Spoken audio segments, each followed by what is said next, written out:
So my name is Nik Adhia, and we're going to be talking about sex positions between dinosaurs and unicorns. I'm kidding. So it is an intimate crowd, and obviously we'll have a few more people join, but I want to talk to you a little bit about the topic of unicorns and dinosaurs. This whole concept that actually there are huge high-growth companies that are disrupting the way that startups and the way that we think, and actually that all corporates are going to be extinct in the next 20 years. Are we going to see this whole concept that actually you're going to see companies like Kodak, Blockbuster, all going into the nemesis and not existing? We're going to be talking a little bit about that and actually how do you think like a startup and where did this even come from? Now, my name is Nik Adhia, and just to give you some context of my background, very similar to you guys, just out of curiosity, how many of you are developers within a startup? Awesome. And in a corporate? Amazing. So we've got 2-to-1 ratio. So essentially, there is a concept that there is this tension between how startups and corporates operate. Now, if you look at the background that I've come from is I was running a startup for 4 years, which was in the data science space. Now, we were mining SKU level data, similar to what dunnhumby does for Tesco in delivering insights and rewards to enterprise customers. Now, I then transitioned into Barclays and then saw the very dark atmosphere of what it is like to work within the realms of a corporate. So I've kind of come from this interesting agile atmosphere and had a look and seen kind of how things can drastically change when you're within a corporate if you don't set the culture right. Now, to kind of ask a few questions, why do you think these garages are really important? I actually love garages. I'm quite a big DIY fan. Why do we think these garages are really important? Any ideas? Ah, interesting. Right. So, you stole my thunder. Stole my last click. No, it's fine. So the whole concept of the means of production has changed. If you look at the way that startups are being created today, you're seeing that the largest companies in the world, and these are the actual garages, by the way, of actually where they started. And you look at that, you look at things like Amazon and Google, Disney. I mean, these are all companies that started off as essentially these unicorns. But if you look at the way things are changing, things are starting to change in a way that even people like Google are realizing, actually, we're becoming a corporate. They've had to introduce their own things like 20% time and introduce things like their Area 120 program because they realize they themselves are slowing down. Now, it's important to look at why startups have even become interesting in the first place, because not too long ago, every corporate looked at a startup like this. How could you build $1 billion company in that? And that was the question a lot of people corporates, and people dismissed that. They're like, oh, these are some crazy people that are sitting in the valley. Oh, they're just basically getting drunk and writing some code. And they didn't realize that there's been an absolute shift in the way that humanity has changed. Now, if you look back in the era, in order to build a company and in order for you to develop essentially some level of financial control, you needed to have assets. So essentially, you needed to have one of these. Huge factories. This is kind of where our industrial revolution came from. This idea that we had a means of production and we needed to spend on that level of capital in order to create a company. Now, things have changed, drastically changed in the last 20 to 25 years. Now, what you're starting to see is this concept of this shift that actually it's not around the assets that you control, it's the shift towards intellectual capital. So it's looking at how do you curate the smartest minds and the smartest people, because actually things have drastically changed. The means of production have reduced. With the introduction of things like software development, there are lower overheads. The cost of production of getting a company and to get some level of online presence has fundamentally shifted the way that businesses can be created.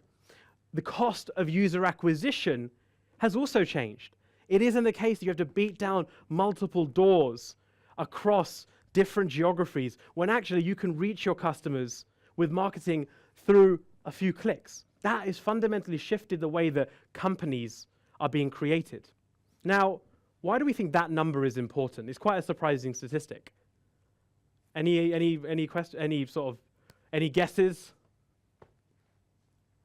It's not the number of calories I ate at lunch, if anyone's asking. Probably close.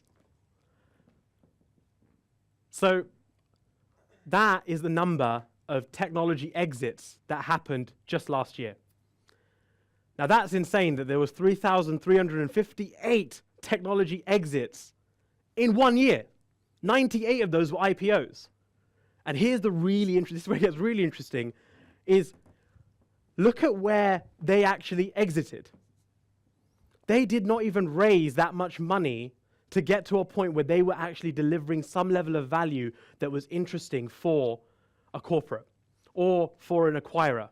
Now, what that chart doesn't show you that 68% of those companies raised no funding at all. They were all revenue-generated companies. Now, that's particularly interesting that now you're starting to see this new economy of people curating intellectual capital and shifting the way that cultures are done. Now, if you look at why corporates are struggling and looking at why it's important to think like a startup, it's because the mentality of how you are as a startup is fundamentally different to when you are in a larger established company. And it's not the fault of the human beings. It's not the humans in the building that won't want to be innovative. It's the processes that can be restrictive. Because eventually, startups get shit done. That is the mentality. They want to go out there, they want to create, they want to talk to their customers. I mean, the idea of speaking to a customer when we were at Barclays, like, well, have you spoken to this committee? I mean, this committee controls this segment of customers. We just want to speak to the fucking customer. How hard is that? And this is the fundamental issue. As companies start to scale, they improve and increase their processes, and they lose the very thing that got them there in the first place. This get shit done mentality is around how do I think about the problem that I'm trying to solve? How do I think very, very carefully about the way I acquire users? Am I actually solving the problem? Decision making is far quicker. So when you look at that, you have to think about where are these entrepreneurs coming from? And you know, we've gone, just out of curiosity, which entrepreneurs do you guys respect? Just throw out a few names. Elon Musk, awesome, right? Who else? Zuckerberg, right. Who else? Anyone else? That's all we respect. Facebooks and rockets, amazing. And Steve Jobs, right. So we've got this culture right now where we really think that these are the people that we put up on this pedestal that, right, we've got Mark Zuckerberg, Steve Jobs, Jack Dorsey, Elon Musk. There's this story that actually you have to drop out of college, go and start up something in your bedroom, and then everything will be fine. And then everyone will dance around you, give you loads of money, and then you'll have this massive company, which is basically this high-growth unicorn. But actually, when you look at where the companies are actually being formed from, it's actually very different. Who knows who this guy is? I'll give you a massive hug if you actually get this right. Oh, come on, let me give you a hug, man. You're actually getting a hug. All right, so Jeff Bezos is essentially someone who's very interesting from an entrepreneur. A lot of you are already using, potentially, who uses Amazon? Either AWS or Amazon Prime. Okay, that's pretty much everyone in the room, right? It's kind of funny, an Oracle person saying, who uses our biggest competitor? But the fact is, Jeff Bezos did not start off as a 20-something entrepreneur. He had already worked in hedge funds, he'd worked at a bank and trust, he'd picked up a lot of industry expertise before he'd even come in to the sphere from an entrepreneurship perspective. Now, why do you think number 38 is particularly interesting? Anyone know why that's relevant? No, actually he was 31, but this is the median. According to the Kaufman Foundation, did a study across 500 high-tech entrepreneurs and growth entrepreneurs. This was the median of a founder that they considered to be successful post an exit. Now that's really strange. When you look at the Mark Zuckerbergs, the Jack Dorseys, the Steve Jobs, the prodigies that we look at when they're in their 20s, it's so fundamentally different to potentially what the reality is of the situation. The Kaufman Foundation also said that you're twice as likely to be more successful at 55 with a significant exit than you are at 25. Now, that sounds like it shouldn't be true because you have things like, for example, Uber, Airbnb. These are companies that have come out of essentially the woodwork where the founders had no prior expertise in the industries that they were disrupting. But essentially, those at some level are the unicorns. They're almost erroneous data points and doesn't always represent where startups are coming from. But why is this a problem for corporates? Why does this even matter? Why should we care what Amazon thinks? Turns out, we probably care a little bit, because if you look at where all the industries, and this is a little bit of an older statistics, but the sentiment holds true, multiple industries are being disrupted left, right, and center by people like you guys. You guys are thinking in a completely different way about the problem, and you're looking at the market in a different way. You're looking at automotive industries. You're looking at the fact that autonomous cars may actually be something very close in the future. I know they're doing testing in Nevada. You're starting to see financial services completely being ripped apart. Now, when you look at that, this is how startups are seeing the entire ecosystem. They're looking at, and they're looking at every single component of what it is to be a bank, and they're figuring out, you know what, we can do it better. And guess what? You know, the people that are doing that are the people that are essentially already within that company or within that space. So the question has to be, why is this happening? Why are you seeing cars and all different types of industries being completely disrupted piece by piece? Because people feel they can do it better, and those people are actually sitting, in many respects, within those industries. Now, it's important we'll get on to exactly why that's happening, but the question is also going to be, why are they leaving their comfortable jobs in a corporate? Why are they figuring out that they actually can't do anything within those companies, which actually probably have the scale, they have some infrastructure, they have a way to test? Why are they leaving? Why do I have to leave the confines of an institution? Ultimately, it's the culture. Companies are not reinforcing and the idea that actually you have to harness and retain your talent. Otherwise, this happens. Who remembers Blockbuster, by the way? Just about, right. God, you are young. Right, so this is really strange, right? So I was like speaking to my dad last. I was like, do you remember those days in Blockbuster where like we didn't have to go pay? I'm Indian, lads, we're cheap. We didn't have to pay for movies and spend all 4 people. We could go rent something. It was awesome. Like the idea that you could go and pick up a movie, rent it, and bring it home. That in that time was seen as like a revolution, and all the deals they used to do with it. And then suddenly things started changing. The introduction of more cloud technologies, the changes in rights management, the idea that actually the customers wanted to have something far more accessible in their homes and actually have content on demand, not have to do that crap where you rewind the video and stuff and realize you damaged it in the first place because you spilled beer on it or something. And then get this. Now, the most interesting thing about this is, did you know that Blockbuster had the opportunity to buy Netflix for $50 million? Right, and they said no. They're like, go away. Why would we go and buy this little startup that is thinking that they're disruptive? Why would we do that? Market cap of Netflix, 20 billion. Market cap of Blockbuster, fuck all. So it's the case that they've become absolutely bankrupt as a result. And this is happening to Kodak. It's happening to multiple companies. And the reason for that is because of this concept, the idea of continuous versus discontinuous innovation. Now, continuous innovation looks at this idea that I have an established product set and I already have some level of market validation and entry, and I want to figure out exactly how I can move the needle and continue to innovate within that product set. But that's where Kodak went wrong. I remember the days where I'd go into like a pharmacist and give a film and thought that would be the way I would do things. Kodak didn't realize that things were going to change. They didn't really think that there was going to be this area of discontinuous innovation. Now, discontinuous innovation is what happens and what starts to happen at the end of a product lifecycle. People within a business or outside have a look and say, actually, the specifics of how we innovate are changing. I can do this better. This does not work. And suddenly, companies can look at that and go, well, how do we embrace that change and how do we invest in discontinuous innovation? Do we set up a lab or do we invest in time to give people, like Google does 20% of actually figuring out what could be the new emerging technologies? Or you can be like Kodak, where you go, well, no, we're better than them. Clearly, they don't know what they're talking about.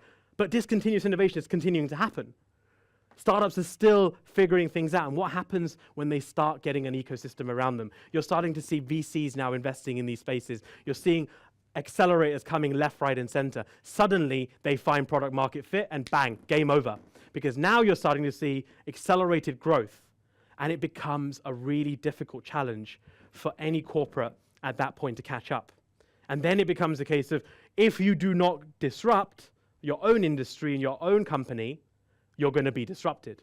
And that's essentially happening. And how surprising is that, that actually the people that are being disrupted were the unicorns yesterday? Like if you look at Oracle, we were founded by Larry Ellison, who's still 74, as involved in the company. We're a multi-billion-dollar company, but it started, again, in another garage. But again, we're having to look and reinventing ourselves. But the question is all lost for corporates? Do we still need corporates within this infrastructure?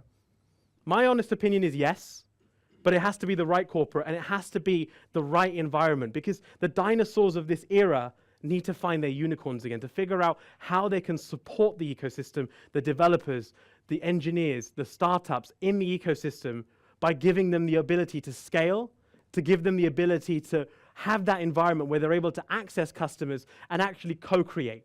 And there's very few people, being very honest, and I can sit here and say that every corporate has worked this out. No, very few have.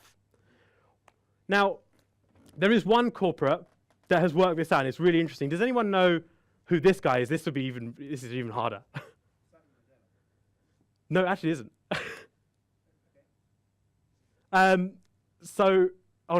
So this particular person is actually Kasir Hussain, who looks very similar. He comes from Hive. So he is essentially the director of connected homes for an ex-entrepreneur who's the director of connected homes in British Gas. Now, he doesn't look like he should be in British Gas, right? He's not wearing the cap. He's not looking at my meter. He's not doing the typical things you'd figure out in a corporate. What's really interesting about him is he came into the business and was given the idea that actually we're going to separate you guys out from the regulated part of what we do. We're going to give you an environment. So Cassie was like, you know what, we've got to change the game. We've got to figure out how we bring in this startup culture. So you know what he did? He went out and found ex-entrepreneurs that had exited their businesses. He found developers that were innovating in other industries. And 75% of the core team of Hive, which now has 80,000 plus customers, I don't even know the number at this point, all came from outside of British Gas.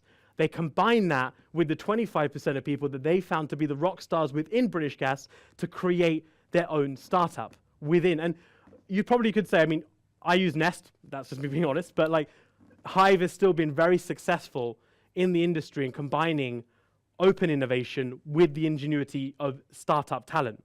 Now, this is kind of where I wanted to share a bit more about what Oracle is doing, and this is kind of a little bit more, and I should kind of throw out the caveat that, look, we don't know all the answers, and I wanted to throw out that actually we're very similar to people in this room. So obviously myself as an ex-entrepreneur, the person that runs this team globally, a guy called Reggie Bradford, he sold 3 of his companies to different corporates. He was the founder of WebMD. He then moved on to that to N2 Broadband and then sold his company for $300 million to Vitru. So he runs this entire accelerator and open innovation team. And people ask him that question a lot, like, well, why? You could go and do, I mean, this is a guy that's had Ron Conway invest in his companies and is touted to be very similar to that. Why would he even want to get involved? What's the point of sticking around in somewhere like an Oracle with such an archaic company at some level? Because he sees that there's a change. We all see that there's a change. Something needs to change for us to figure out how we work with entrepreneurs and developers and startups. But honestly speaking, when we say that we're building an accelerator program, which is what we are, people say to us, well, you look like these people. Look at your minions. You're all the same. How many people think that accelerators are broken?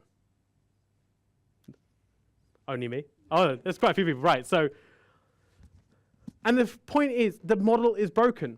This idea that actually you can go and create some sort of archaic and program which will allow startups to create a specific environment, we think is dead. And I'll tell you why that is. And I'll kind of skip onto this. And I'll tell you how we're flipping the script. So who knows of Y Combinator? Have you guys heard of Y Combinator? Or Techstars? Right, so Paul Graham came up with this thesis about 10 years ago that actually in an ecosystem like the Valley, or even now Tel Aviv, for example, if you're able to curate the right type of company and you're able to put them through a process which is aligned to what investors are looking at, you then put them through a series of mentoring and a curriculum and exposing them to the right people and then expose them to a demo day, they have got a better chance of raising money. And that's been very successful.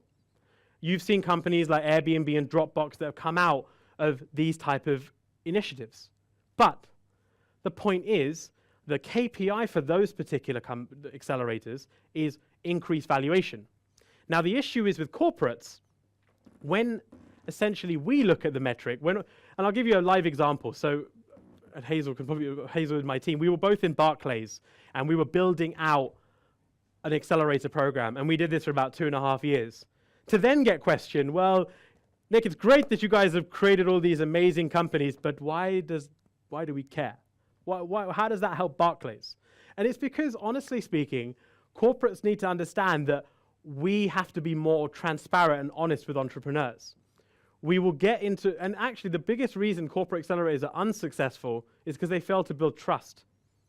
And that is a really key component. So what we're intending to do, and this is attempting because we ourselves are a startup, we ourselves are iterating as we go, and we're learning as we go around what actually is definable value. We've realized that actually we can't help with investment because Larry prefers to buy companies as opposed to investing in them, right? So our entire strategy has always been M&A. And actually, if you look at Oracle, it's a very unique company that our entire makeup is actually entrepreneurs. We make hundreds of acquisitions, the latest being NetSuite, I think, for 9.2 billion. So we are actually a very founder-led company because we are figuring out a way to integrate that founder blood in the way that we execute our product set. But we know we can't help on investment, so what can we help with?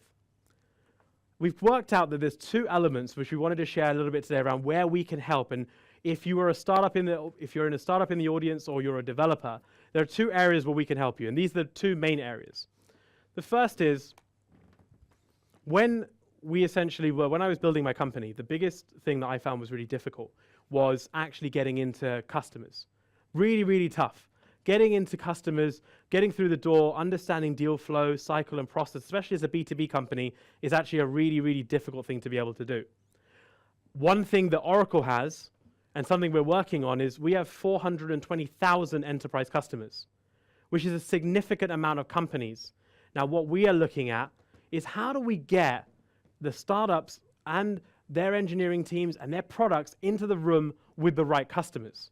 Because essentially, you can raise money. And you know what? It's great if you're able to raise money. But our philosophy is $1 of equity is not as valuable as $1 of revenue. If we can help you to build a sustainable business that a customer is willing to buy, that is far more fundamental in the way that we see the world, because essentially, we want to help you to be disruptive and to be able to solve that problem. So the program that we're building in Bristol is all around how we connect you to the right customers and to the right opportunities. But as we're in a developer conference, this is something that we wanted to share a little bit more, is actually around the product. Now, I'm not a technical person, and I wanted to share that at the end of this talk, if you are interested, there is a team of all of our awesome engineers, some of them who are actually sitting in this room, who are building what we call our bare metal IaaS solution, which is essentially an infrastructure play which is looking to be a differentiator against people like, for example, AWS. But for us, as part of this program, it's really looking at what are you building? How is it we can surround you with the right product experts within both Oracle and our customer base to help you to be successful? Because we know how to build products. That's one thing we know really well. I mean, we have 2,000 plus products, and we're in the top 20 of 20 banks, top 20 retailers. People are using things, but one of the things that we didn't understand is, and honestly speaking, when we went into conversations, when we were in a process with Barclays, when they said to us, well, why are you in PHP and not in Java? That was something that just was unclear to us of why that was important. We didn't understand that because at our level of maturity, we weren't aware of kind of the certain requirements of what it looks like to have a decent level of security. We didn't have that understanding because as we were scaling, we were learning. So our goal is really to help you to take you from minimal viable product to minimal viable business. How do we surround you with the best people that can help you to be successful? Whether you take on the Oracle Cloud infrastructure, that's a decision for you, and that's something that we look for, but it has to be right for you. Being very honest, the only way these things win, and the reason why corporate accelerators fail, is because of a reason of misalignment. So the way that we work with you is to figure out how we essentially align what you're doing to what our customers are looking for and to see where we can help.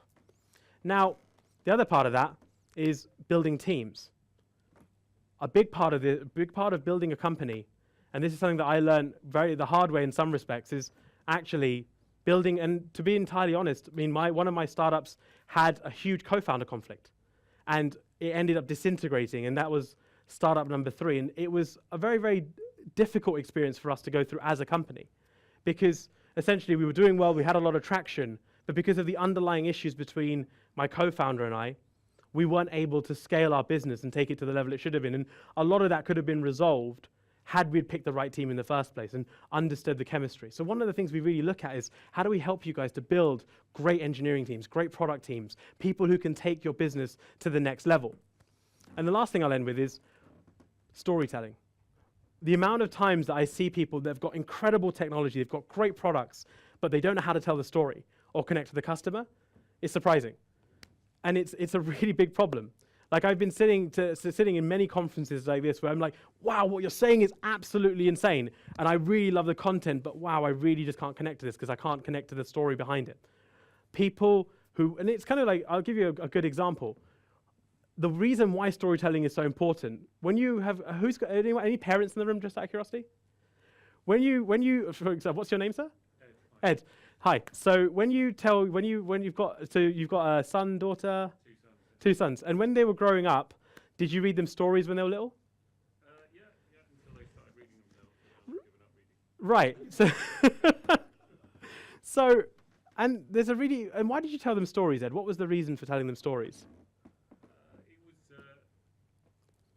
I guess, well, it was partly, I was getting something out of it as well as them, but I guess it was just the thing that you thought you should do. Read. If you read books to your kids, then they're getting to reading and educational. Maybe that was Right, and you got something out of that as well and stuff. But is it fair to say that did it invoke their imagination? yeah, certainly it was. Yeah. Educational, gave you something back, and it was imaginative. Now, when I said this to a friend of mine recently, he's got a 2-year-old, and I said, well, and he's been in a very, really senior CEO position, and he's now starting to take a step back and really reflecting on what's important. I said, well, when you come home, you don't read your son a bedtime deck or a bedtime report, do you? You read him a bedtime story. You don't tell him about your facts and figures of what's happening in your bank. You tell him, essentially, these are the story. And it's a really interesting concept that storytelling really invokes imagination at all different levels. That doesn't stop. If you've seen TED Talks, you'll notice that most of those talks are not actually about anything to do with the subject. It's generally a story that interweaves the concept. So one of the things that we're helping you to understand and teach and to encourage is, how do you take your product, how do you take what you're trying to disrupt, wrap it into a story that can connect? Because at the end of the day, what people forget is, when you're raising money or you're going for your customer, these people are not just, hey, this is Ed, CEO of this bank. It is a human being that has emotions and feelings and does things outside of their confines of their job. Being able to connect to the human with what you're trying to basically solve is incredibly important. Now, just to leave you with some takeaways, and I'll kind of stop for some questions, just because I'm conscious of time, is the 3 takeaways I say, and I quite love this, by the way, like chip and potato is quite fun. But the 3 takeaways I'd say here is that if you are a corporate and you're sitting there, you either will be disrupted or you've got to figure out how you disrupt. Create an environment where it's conducive to innovation. Figure out ways to bring the outside in. Figure out ways to retain your incredible talent, because I guarantee you, if you don't, they will come back and they will disrupt and they will become much bigger than you expect, and you'll end up buying them again, and then you'll see them again. And this is kind of what happens on a continuous basis. If you're sitting there as a developer, an engineer, a founder, go and take the leap. If you're considering starting a company, there is such an incredible ecosystem, especially in Bristol. There is so many people that are here to help you to get you to the next stage. And the third thing is, honestly, as part of this process, whether you're sitting in a startup or in a corporate, you just have to have fun. Because when you have fun and you enjoy what you do, you'll enjoy the problems that you solve and keep telling stories. Now, there is one cheeky plug which I was told that we should give, and this is pretty interesting from our perspective, is that if, for example, you are a developer and you'd like to find out a little bit more around, obviously, our technologies being, for example, Java, MySQL, various other things that are going on in the Oracle community, we'd love for you to come to Oracle Code. It is happening on the 20th of April, and it is a great way to interact with some of our recent acquisitions and entrepreneurs, our developers, our product experts, people essentially that can help you to understand our technologies better, and we would love to see you there. But on an ending note, if you are a startup, and we would love to speak to you, if you're a developer within a startup, we are looking to become this guy with the lasers and the lightsaber to basically figure out how we work with the potential unicorns of tomorrow. Our applications are opening for our accelerator on the 14th of March. I'm hoping that you found some of this useful, and I'd love to just open this up to any questions that you might have.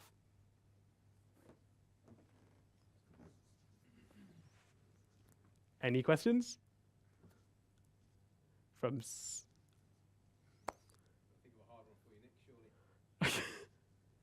are the criteria for the entry for the accelerator? Great question. So essentially, the kind of company we're looking at is a little bit different. So if, for example, you're still at the idea and conception phase, that's great, but honestly, we're not the right vehicle for you. We're looking for companies that essentially are using some level of deep technology, somewhere where, for example, you've already had some level of MVP and traction. So you may have already built a product, but you're having essentially a scale problem. And specifically those that essentially are looking at evaluating how they do things on the cloud. And lastly, within B2B. So one question we always get is that, do we have a vertical focus? Honest answer is no. But what we do, and this is a little bit different to potentially others in the space, is that the differentiator for us is we involve our customers in the process. So we actually go out and speak to our customers and ask them what areas are they looking into, what inflection points are they looking at, HR, big data, machine learning, what are they looking to solve? And we bring that to the table so we can find the right company that can help those specific problems and to create that match. But essentially, it is wide open. So if you are interested, come and speak to us, obviously at the Oracle tent /sand just at the end there. But does that answer your question? Any other questions? No? Well, thank you very much for your time. Really appreciate speaking to you, and enjoy the rest of the conference.